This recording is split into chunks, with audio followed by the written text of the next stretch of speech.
कहते हैं कि दक्षिण की सियासी रंगत उत्तर से अलग है, उसकी तासीर ही हटकर है। कहते ये भी हैं कि दक्षिण के वोटरों का माइंडसेट भी पूरी तरीके से अलग है। शायद इसी पॉलिटिकल डाइवर्सिटी की वजह से बीजेपी दक्षिण का दुर्ग कभी भेद नहीं सकी। अब देखिए, 1980 में भारतीय जनता पार्टी बनी थी, कभी भी साउथ फ्रंट पर फतेह नहीं कर पाई। और जो ये 60 साल का इतिहास मानते हैं कांग्रेस का, जिन्होंने राज किया, और उसकी वजह थी एक बार उत्तर एक बार दक्षिण, उसी किले को फतेह करने के लिए नरेंद्र मोदी क्या कुछ कर रहे हैं, भारतीय जनता पार्टी का संगठन क्या कुछ कर रहा है, उस पर बात करेंगे। दुनिया की सबसे बड़ी पॉलिटिकल पार्टी का दावा करने वाली भारतीय जनता पार्टी के लिए दक्षिण भारत कमजोर कड़ी है। चाहे फिर हाल ही में कर्नाटक के चुनाव हो, तेलंगाना के चुनाव हो, लेकिन फिर 2024 के भी चुनाव हैं जिसके लिए पुरजोर तैयारी में नरेंद्र मोदी नजर आ रहे हैं। आज वो तमिलनाडु के दौरे पर हैं और आप देखें कि बीजेपी की राजनीतिक हैसियत दक्षिण में वैसे ही है जैसे कांग्रेस की अभी उत्तर के राज्यों में है। लेकिन 2024 में साउथ का सिस्टम चेंज करने के लिए भारतीय जनता पार्टी ने अलग सियासी बिछा दी है। अब आपको बता दें कि आज हम बात करेंगे कि कैसे अयोध्या से, कैसे अपनी रणनीति से अब दक्षिण को भेदने की तैयारी में भारतीय जनता पार्टी है। नमस्कार, मैं हूं अदिति नागर और आप देख रहे हैं पॉलिटिकल कॉरिडोर। आज के स्पेशल एडिशन में बात होगी मोदी के मिशन साउथ की। अब देखिए, सवाल है कुछ जिनको आज हम डिकोड करेंगे। पहला सवाल, क्या दक्षिण के किले पर इस बार भगवा लहराएगा? दूसरा सवाल, क्या अयोध्या में मोदी को दक्षिण के दरवाजों की चाबी मिल चुकी है? क्या मोदी के दक्षिण में आध्यात्मिक यात्रा बीजेपी का नया अध्याय लिख पाएगी? क्या दक्कन से बीजेपी को दिल्ली में प्रचंड जीत मिल पाएगी? और आखिरी सवाल यह है कि मोदी का मंदिर मिशन साउथ जो है वो 24 में विपक्ष को आउट कर पाएगा? आज इन्हीं 5 सवालों के जवाब को डिकोड करेंगे और आपको समझाएंगे कि कैसे बीजेपी दक्षिण में 131 सीटों पर अपना परचम लहराने के लिए दमखम लगाए हुए है और कैसे पोस्टर बॉय मोदी खुद कार्यकर्ता बनकर एक एक राज्य में जा रहे हैं। मंदिर, पूजा अर्चना, विकास कार्य, डेवलपमेंट से लेकर तमाम चीजें यहां पर हो रही हैं। और कैसे इसकी धुरी में बीजेपी के सबसे बड़े चेहरे, जिनका मैं जिक्र कर रही थी, प्रधानमंत्री नरेंद्र मोदी हैं, जिन्होंने साउथ से बीजेपी को 24 के चुनाव में 400 के पार पहुंचाने का टारगेट सेट किया है। आप इधर लगातार देख रहे हैं कि कैसे प्रधानमंत्री मोदी उत्तर छोड़कर दक्षिण के राज्यों का दौरा कर रहे हैं। ये जानना आपके लिए जरूरी होगा कि ये कहानी बड़ी पुरानी है। सबसे पहले आपको एक आंकड़ा बताती हूं, आंकड़ों से ज्यादा बेहतर तरीके से आप समझ पाएंगे कि हम किस मुद्दे पर बात कर रहे हैं, क्यों कर रहे हैं और ये इतना जरूरी क्यों है। कैसे 2014 से अब तक प्रधानमंत्री नरेंद्र मोदी 75 से ज्यादा बार दक्षिण के राज्यों का दौरा कर चुके हैं। ये काफी बड़ी संख्या है। यह आंकड़ा बताता है कि दक्षिण के किले पर भगवा फहराने के लिए lead from the front Modi खुद कर रहे हैं, जिसे बोलते हैं कि खुद लीड पर हैं और कैसे आगे इस पूरे जो दक्षिण का फॉर्मूला है उसको लीड कर रहे हैं। सबसे बड़ी बात है कि बीजेपी पिछले 10 सालों से साउथ के स्टेट पर स्पेशल फोकस कर रही है, आरएसएस भी कर रही है, ग्राउंड पर कर रही है, बूथ लेवल पर कर रही है। संसद के नए भवन में क्या हुआ? सेंगोल की स्थापना की गई। आप ये सब इसलिए बताना जरूरी है कि आप समझिए कि भारतीय जनता पार्टी के दिमाग में बहुत पहले से मिशन साउथ है, जो धीरे धीरे आपको उनके एक्शन, स्ट्रैटेजी, रणनीति में नजर आएगा। फिर बताते हैं आपको। संसद के नए भवन में सेंगोल स्थापना की गई, वाराणसी में तमिल समागम किया गया, केरल में आरिफ मोहम्मद को राज्यपाल बनाया गया, काशी से तमिलनाडु के लिए ट्रेन, राम मंदिर के श्री विग्रह के लिए कर्नाटक के लिए शिल्पकारों का चयन किया गया। अब आप देखिए, आंध्र प्रदेश के पुगानूरू गाय को पालना, ये तमाम वो बातें हैं कि किस तरीके से जो कनेक्शन डेवलप हो रहा है साउथ के लिए, जो स्ट्रैटेजी है और बहुत पहले से। दक्षिण भारत को बीजेपी अपने नैरेटिव के साथ संबोधित करने की कोशिश कर रही है। इसका नया उदाहरण है दक्षिण में राम लहर को लेकर जाना। यहां समझना जरूरी है, Bharatiya Janata party largest party है, उसकी एक स्ट्रैटेजी है और उसको अपने लाभार्थी, अपने वोटर और अपनी सीटें बढ़ानी है। लेकिन भारतीय जनता पार्टी एक हिंदुत्व वाली पार्टी मानी जाती है, उसके लिए 370, उसके लिए राम मंदिर, ये तमाम उसके चेहरे हैं एजेंडे वाले। तो अब दक्षिण का दुर्ग भी इसी माध्यम से भेदने की कोशिश हो रही है। दक्षिण में भी अयोध्या लहर, राम मंदिर लहर के साथ काम किया जा रहा है, और वो जहां जहां प्रधानमंत्री नरेंद्र मोदी जा रहे हैं, आप उस पर गौर कीजिएगा कि वो हर उस जगह जा रहे हैं, हर उस मंदिर में जा रहे हैं जहां पे कोई ना कोई पौराणिक संबंध राम कथाओं से है। राम वहां गए थे, उनकी कुटिया थी, गरुड़ की बात करें, तमाम तरीके की जो पूजा अर्चना है वहां पर। रामेश्वरम जाएंगे तो वहां शिव और राम का कॉम्बिनेशन है। यानी आप साउथ के हर उस मंदिर में जा रहे हैं जहां पे आप राम के लिहाज से मैसेज दे पाए। अब आप देखेंगे अयोध्या में प्रभु श्री राम की प्राण प्रतिष्ठा के सबसे बड़े पर्व को हर राज्य के हर जिले, हर कस्बे में जोड़ा जाएगा, और उसके लिए काम चल रहा है। दिवाली मनाई जाएगी, हर संभव कोशिश की जा रही है, और दक्षिण के कई मंदिर भगवान श्री राम को समर्पित हैं, और मोदी इन मंदिरों में ना सिर्फ विशेष पूजा कर रहे हैं बल्कि वहां राम स्तुति भी सुन रहे हैं। जैसे कि आज तमिलनाडु में हुआ, उन्होंने राम कथा सुनी वहां पे, वो भी उसी वहीं की भाषा में। और मोदी की राम भक्ति से बीजेपी को जीत की शक्ति मिल रही है, कनेक्शन हो रहा है लोगों से, वोटर से, उनके संस्कारों से, पौराणिक बातों से, इतिहास से।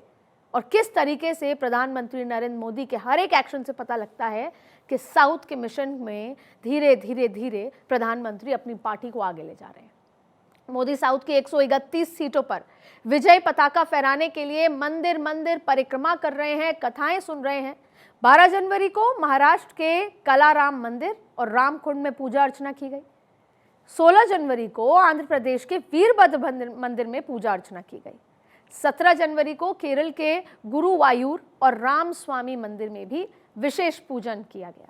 अब 12 जनवरी कि हम लगातार आपको जिक्र कर रहे हैं, 20 जनवरी की बात बताते हैं। 20 जनवरी को तमिलनाडु के श्री रंगनाथ स्वामी मंदिर और रामेश्वरम में भी पूजा की गई थी। वहाँ पर पूजा अर्चना, दर्शन, तमाम तरीके के पाठ वहाँ पर उन्होंने पूरे किए। अब आपको जानकर यह हैरानी होगी कि ये सारे मंदिर प्रभु श्री राम से ऐतिहासिक और सनातनी रूप से जुड़े हुए हैं। कोई ना कोई कहानी, उनका वहाँ पर रहना, उनका वहाँ पर कोई कहानी, किससे जो प्रभु श्री राम अपने माता सीता के साथ, लक्ष्मण जी के साथ वहाँ गए। गरुड़, ऐसे मंदिर जहाँ पर गरुड़ की पूजा है, जहाँ पर उनसे जुड़े हुए पौराणिक किस्से हैं, हर उस जगह प्रधानमंत्री नरेंद्र मोदी पहुँच रहे हैं। यानी कि जो एजेंडा है नॉर्थ का, उसी से, यानी उत्तर के एजेंडे से ही जो भावनाएं हैं साउथ तक पहुंच रही हैं, और सीधा सीधा 2024 के लिए टारगेट किया जा रहा है। 11 दिन के अपने अनुष्ठान और व्रत में मोदी का मंदिर मार्ग ये बताने के लिए बहुत काफी है कि बीजेपी दक्षिण में जीत द्वार खोलने के लिए कितनी मेहनत कर रही है, कितनी तत्पर है।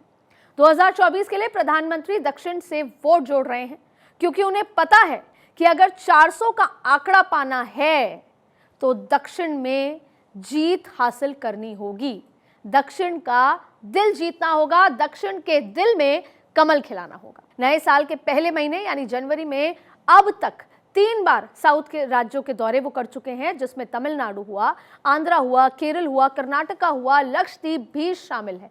2-3 जनवरी को तमिलनाडु, केरल, लक्षद्वीप गए। 16-17 जनवरी को आंध्रा और केरल का दौरा फिर किया। 19 और 20 जनवरी को कर्नाटक और तमिलनाडु के भी दौरे पर थे। 1 महीने में प्रधानमंत्री ने 2 बार तमिलनाडु, केरल का दौरा किया। अब ये साफ साफ संदेश दिया गया है कि राहुल गांधी और लेफ्ट दोनों के लिए इस बार केरल की राह आसान नहीं होगी। और फिर जब अमेठी से बाहर निकाला है तो अब राहुल गांधी को वायनाड से भी बाहर निकालने की भाजपा की तैयारी है, क्योंकि ये अपने आप में एक बड़ा संदेश होना है। पीएम मोदी दक्षिण के राज्यों में अब तक 7 से ज्यादा जनसभाएं संबोधित कर चुके हैं, और इसके साथ साथ अब तक 3 से ज्यादा रोड शो भी हो चुके हैं। और ये आंकड़े हम आपको इसलिए बता रहे हैं कि हमने थोड़ी देर पहले तत्परता की बात की, इच्छा शक्ति की बात की, एजेंडे की बात की, स्ट्रैटेजी की बात की। तो आप देखिए, साउथ भले ही तेलंगाना हार गए, कर्नाटक हार गए, लेकिन भाजपा ने हार नहीं मानी, और 2024 में सीट को जुगाड़ने के लिए कितनी पुरजोर कोशिश हो रही है। 7 मंदिरों में पूजा अर्चना कर चुके हैं। अयोध्या पर जब पूरी राजनीति देश में केंद्रित है, तब प्रधानमंत्री नरेंद्र मोदी कहाँ हैं? दक्षिण के मंदिरों में, जहां पर राम कथाएं हैं, जहां पर राम के पौराणिक संबंध हैं, जहां पर उनसे जुड़ी हुई बातें हैं, वहां के दौरे कर रहे हैं। साथ में जनता को विकास की सौगात भी दे रहे हैं, जिसे बोलते हैं हैंड इन हैंड। एक तरफ विकास, सौगात, डेवलपमेंट कि मोदी सरकार में क्या होता है। और देखिए सबसे बड़ी बात है, उत्तर जहां पर है आज विकास के मापदंडों में, दक्षिण बहुत आगे है।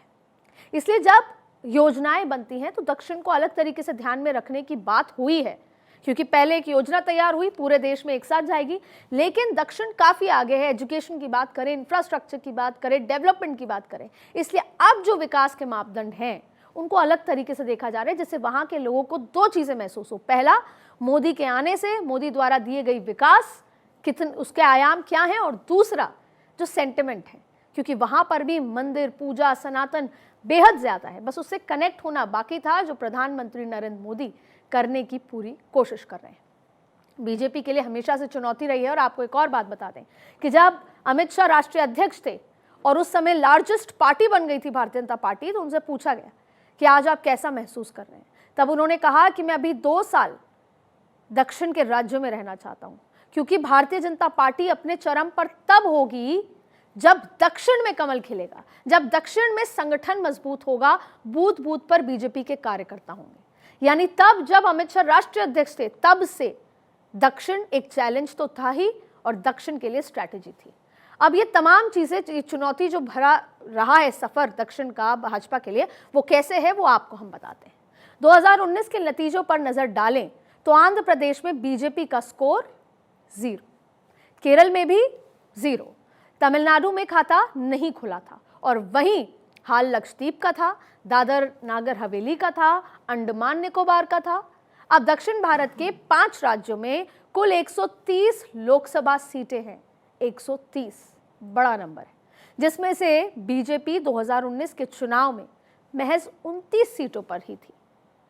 सिर्फ 29 सीटों पे जीत मिली थी।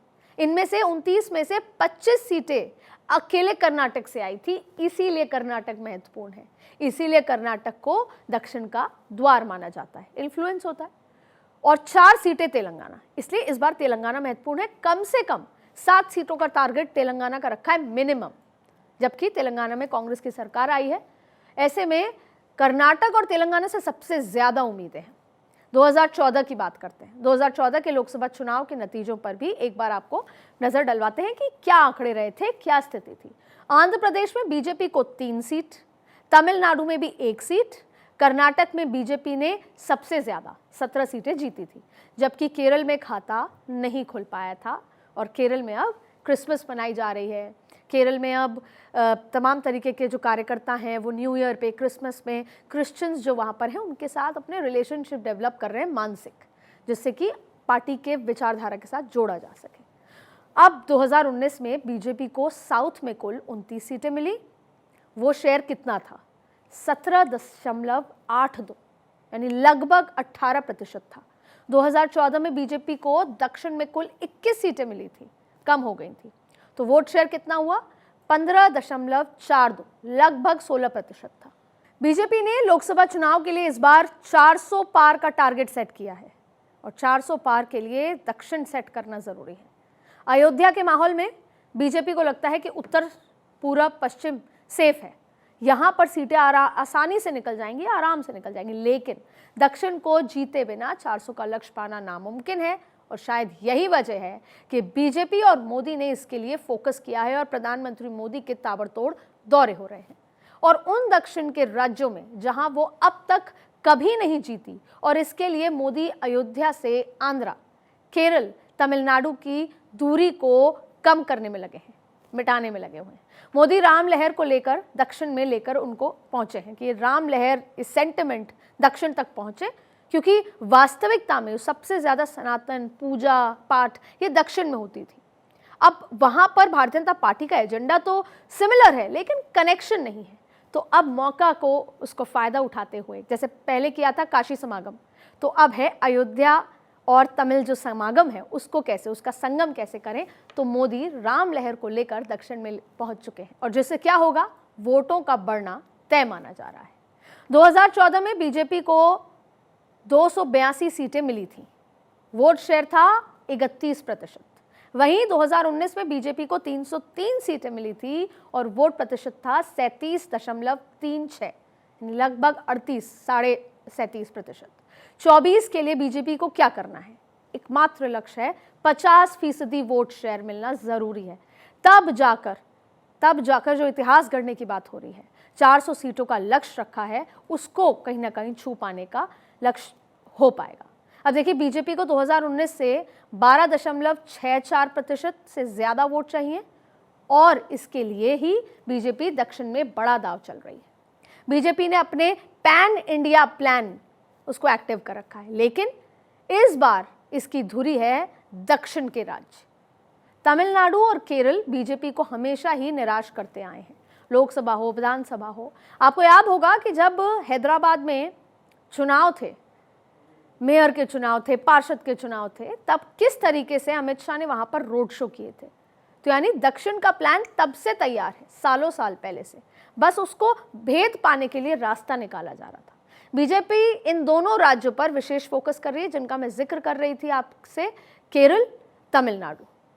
और इसकी वजह, आंकड़ों को अगर देखें तो केरल से सकारात्मक संकेत मिलते नजर आ रहे हैं। केरल इतना महत्वपूर्ण क्यों है? केरल में बीजेपी 2014 में 18 सीटों पर लड़ी थी। तिरुवनंतपुरम की सीट पर बीजेपी को 32.3% वोट मिले थे, जबकि कांग्रेस के शशि थरूर ने 34.1% वोट हासिल किए थे और उससे जीत दर्ज की थी। बाकी 17 सीटों पर बीजेपी तीसरे नंबर पर ही रही थी। कुल मिलाकर बात करें तो कुल 10.5 अगर बात करें प्रतिशत वोट मिले हैं। तो यानी साल 2019 में बीजेपी को 14 सीटों पर चुनाव उन्होंने लड़ा और बीजेपी को 13% वोट मिले। तिरुवनंतपुरम में पार्टी फिर दूसरे नंबर पर रही, लेकिन वोट प्रतिशत कम होता रहा और फिर होकर 31.3% रह गया। 4 अन्य सीटों पर भी बीजेपी को 20% से ज्यादा वोट मिले। तो जो कहीं ना कहीं अच्छे संकेत मिल रहे हैं, इन आंकड़ों के माध्यम से मिल रहे हैं कि वोट शेयर, वोट परसेंटेज बढ़ रहा है। अब त्रिशूर में 28% और पाटन मिथिटा में 29% और आटिंगल में 25% वोट मिले थे। और दक्षिण के लिहाज से, भाजपा के लिहाज से ये अच्छे संकेत हैं। और इस बार इन चारों सीटों पर अगर बात करें, इन चारों सीटों के अलावा भी आलपुझा में बीजेपी जीत की उम्मीद लगा रही है। बीजेपी मोदी के सहारे केरल में जीत की उम्मीद लगाए हुए है और इसके लिए बीजेपी सिर्फ मंदिर मार्ग का सहारा ही नहीं ले रही, बल्कि 25 दिसंबर को दिल्ली में ईसाई समुदाय के साथ क्रिसमस मनाकर यह संदेश देने की कोशिश की है कि वो सबका साथ और सबके विकास वाला अपना संकल्प पर अडिग है। केरल में 45% ईसाई और मुस्लिम वोट हैं और 55% हिंदू वोट हैं, लेकिन उत्तर के मुकाबले कांग्रेस और लेफ्ट का गठबंधन यहां काफी मजबूत है और इसी की काट निकालने के लिए मोदी खुद मैदान में है। और ना सिर्फ नरेंद्र मोदी, जो स्ट्रैटेजी है वर्कर्स को क्रिसमस पे केरल में सबके घर जाना, जो क्रिश्चियंस हैं वहाँ पर उनके घर जाकर क्रिसमस मनाना, न्यू ईयर्स मनाना, ये स्ट्रैटेजी लंबे समय से चल रही है।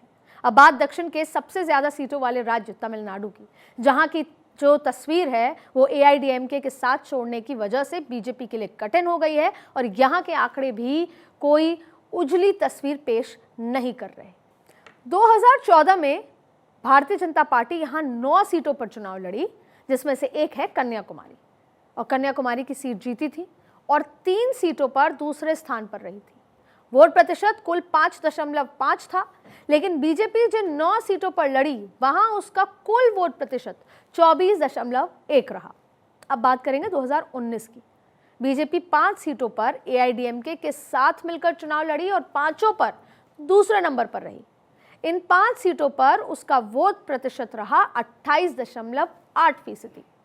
लेकिन कन्याकुमारी में 2014 में जो वोट प्रतिशत था वो था 37.8 और वो घटकर हो गया था 35. अब यह सीट कांग्रेस ने 59.8% यानी लगभग 60% वोट लेकर जीत ली थी कांग्रेस ने। एक अंतर और आया है, 2014 में जहां बीजेपी ने 7 विधानसभा क्षेत्रों में बढ़त बनाई और 21 में दूसरे नंबर पर रही थी, लेकिन वहीं 2019 में किसी विधानसभा सीट पर बीजेपी की बढ़त कायम नहीं रही थी। फिर भी बीजेपी की निगाहें इन 3 सीटों पर बनी हुई हैं। वो है कन्याकुमारी, कोयंबटूर और रामनाथपुरम। और यहां पर नजर बनी इसलिए है कि कहीं ना कहीं बेहतर संकेत बीजेपी को मिल रहे हैं। अब आते हैं आंध्र प्रदेश पर, जहां एक बड़ी चुनौती है बीजेपी के लिए। वो है 2014 में बीजेपी ने तेलुगु देशम पार्टी टीडीपी के साथ गठबंधन में चुनाव लड़ा था और 3 सीटों पर बीजेपी ने जीत हासिल की थी। लेकिन 2019 में बीजेपी अकेले दम पर मैदान में उतरी और खाता भी नहीं खोल पाई। अब 2014 में जो वोट परसेंटेज 7 से ऊपर था, वो 2019 में 1 के भी नीचे आ गया था। ये वजह है उत्तर में चिंता की कि 2014 में 7 था, 2019 में 1 के भी नीचे आ गया। अब केरल की तरह ही आंध्र में भी बीजेपी चुनिंदा सीटों पर फोकस कर रही है। हम आपको ये आंकड़े इसलिए बता रहे हैं क्योंकि हम चुनौती का जिक्र कर रहे हैं कि क्या चुनौतियां रही हैं, क्या आंकड़े अभी तक दर्शा रहे हैं और अभी किस तरीके से भारतीय जनता पार्टी तैयारी कर रही है। आंध्र प्रदेश के अनंतपुर के वीरभद्र मंदिर में मोदी ने विशेष पूजा करके ये मैसेज साफ साफ दिया कि वो अयोध्या से अनंतपुर की दूरी कम करके यहां कमल खिलाना चाहते हैं। लेकिन आंध्र में बीजेपी के लिए लड़ाई कड़ी है और मशक्कत भी।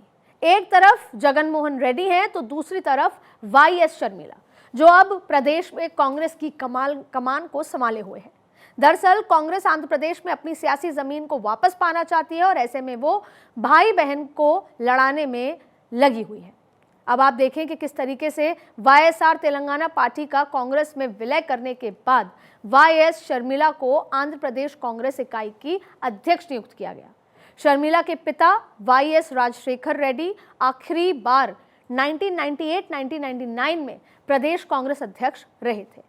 अब वाईएस शर्मिला आंध्र प्रदेश के मौजूदा सीएम जगन मोहन रेड्डी की बहन है, तो भाई वर्सेस बहन। अच्छा, अब सबसे बड़ी बात है कि वाईएस शर्मिला ने 4 जनवरी को ही कांग्रेस की सदस्यता ली थी। तभी से चर्चाएं थी कि पार्टी उन्हें नई जिम्मेदारी दे सकती है। वाईएस शर्मिला ने पिछले साल नवंबर में तेलंगाना में हुए विधानसभा चुनाव के दौरान आखिरी वक्त पर कांग्रेस को अपना सपोर्ट दिया था। उन्होंने अपनी पार्टी को किसी भी प्रत्याशी को चुनाव में उतारने से इनकार कर दिया था। भाजपा के मिशन साउथ पर इस घटनाक्रम का क्या असर होगा, इसे समझने के लिए यह जानना जरूरी है कि शर्मिला का राजनीतिक बैकग्राउंड क्या है।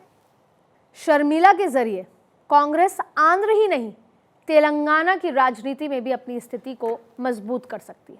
कैसे? शर्मिला को आंध्र प्रदेश कांग्रेस इकाई के अध्यक्ष बना दिया गया। 2014 में आंध्र के विभाजन के बाद पार्टी का लगभग सफाया हो चुका था। वे 2014 और 2019 में आंध्र प्रदेश में एक भी विधानसभा या लोकसभा सीट को जीत नहीं सकी थी और उसका वोट शेयर 2% से भी कम रह गया था। कर्नाटक और हाल में तेलंगाना की जीत से उत्साहित कांग्रेस शर्मिला के पिता और दिवंगत मुख्यमंत्री वाईएस राजशेखर रेड्डी की विरासत का सहारा लेकर आंध्र कांग्रेस में नई जान फूंकने की उम्मीद कर रही है। अब देखिए, तेलंगाना में बीजेपी के लिए विधानसभा चुनाव से पहले एक अनुकूल माहौल दिख रहा था, लेकिन अब वहां कांग्रेस के सत्ता में आ जाने के बाद तस्वीर बदली हुई है। 2019 में बीजेपी ने यहां 4 सीटें जीती थी और उसका वोट प्रतिशत 19.7 था। तेलंगाना के साथ ही कर्नाटक एक ऐसा राज्य है जहां कांग्रेस सत्ता में है। कर्नाटक में पिछले विधानसभा चुनाव में बीजेपी का प्रदर्शन अच्छा नहीं रहा। हालांकि 2019 के आम चुनाव में बीजेपी ने यहां 28 में से 25 सीटें जीती थी और गुजरात और हिंदी पट्टी के राज्य के अलावा कर्नाटक अकेला ऐसा राज्य था जहां बीजेपी को आधे से ज्यादा यानी 51.7% वोट मिले थे। लेकिन विधानसभा चुनाव में वोट 36% रह गया और 18 के चुनाव में 38.14% वोट पार्टी को मिला। अब मोटे तौर पर 2013, 18 और 23 के विधानसभा चुनाव में और इस बीच हुए दोनों आम चुनाव में देखा जाए तो बीजेपी के लिए बड़ी चुनौती संकेत जो है सामने नजर आ रहे हैं। कुल मिलाकर आंकड़ों से नजर ये आता है कि दक्षिण को साधना बीजेपी के लिए आसान बिल्कुल नहीं है, लेकिन मोदी राम के सहारे इसे पार करना चाहते हैं, इस पर पार पाना चाहते हैं। यानी राम के सहारे नैया लगाना चाहते हैं। सिर्फ यही नहीं, पार्टी ने रणनीतिक रूप से कई प्लान तैयार किए हैं।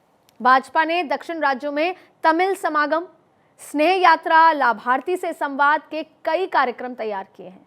आगामी लोकसभा चुनाव को जीतने के लिए बीजेपी ने 543 लोकसभा सीटों को 146 क्लस्टर में बांटा है और हर क्लस्टर का प्रभारी पार्टी का एक वरिष्ठ नेता है जो बारीकी से चुनाव की गतिविधियों पर नजर रखेगा।